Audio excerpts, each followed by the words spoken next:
A lot of my YouTube friends are really good at making games, unlike me. So what if I use their skills and their experience to my advantage by stealing their games?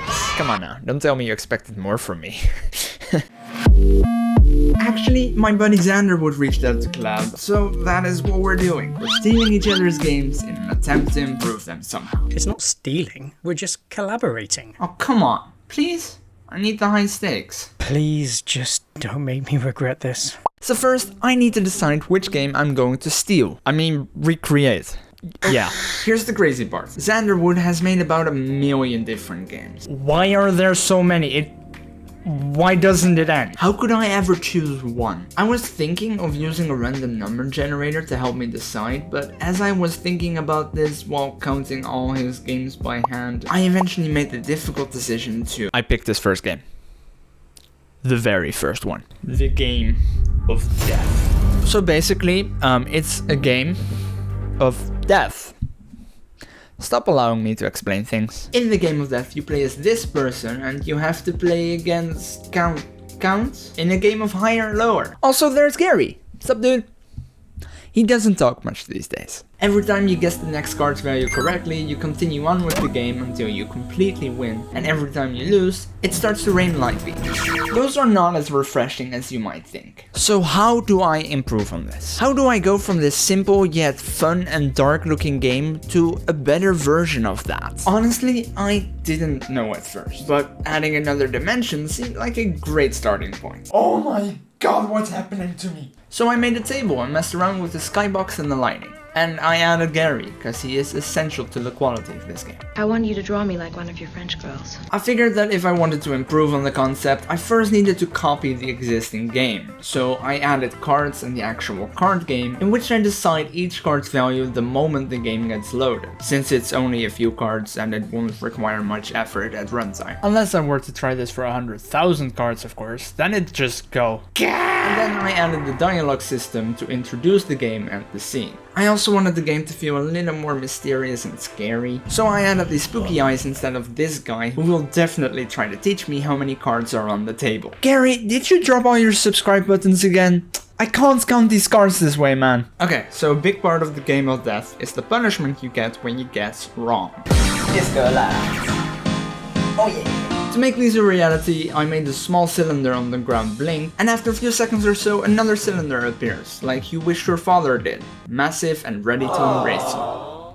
Yeah, that was too much, I could tell. But when you touch the blinking cylinder on the floor, nothing happens, as it's just an indicator of where the actual beam will be, and when you touch the massive beam, it is game over. Start over, loser. I have got to be nicer to people. And because the purple eyes weren't menacing enough for what feels like a boss fight, I decided to let AI generate a purple slime for me, and then I pixelated it to match the rest of the game some more. It's not necessarily scary, but its size is definitely confronting.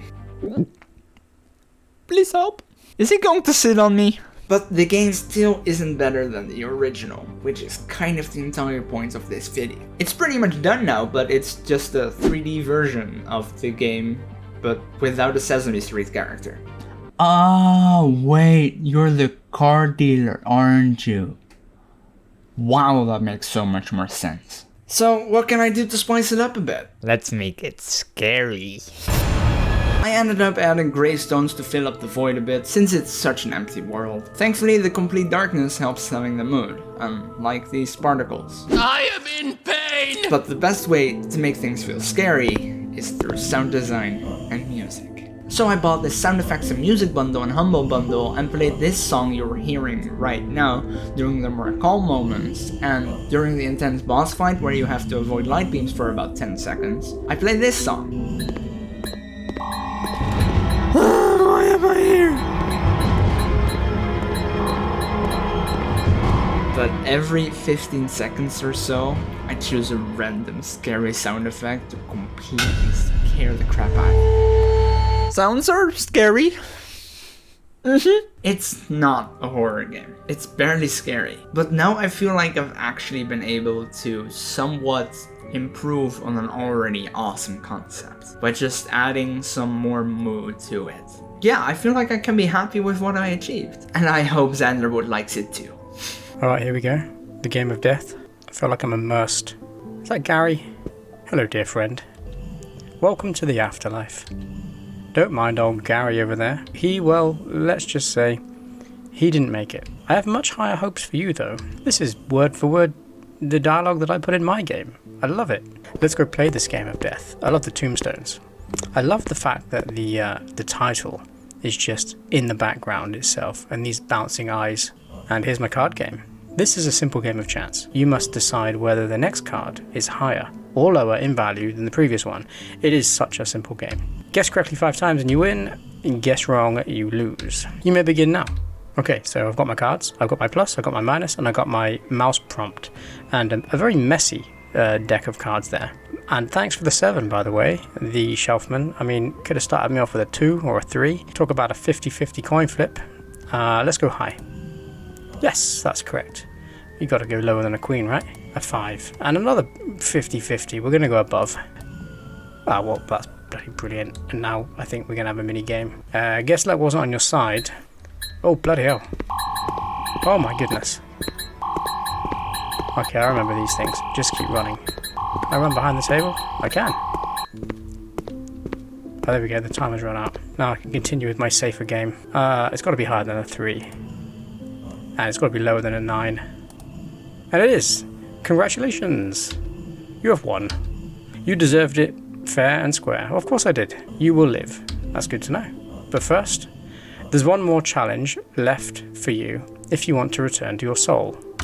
Oh, and when you beat the game, there's a little surprise waiting for you as some kind of final challenge. But you'll have to play the game to find out what that is. So that was the Game of Death remake. I should probably call it the demake, because what on earth have I done?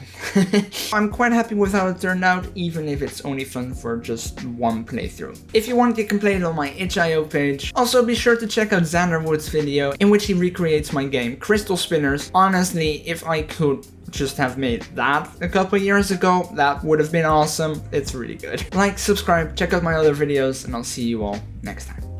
Bye!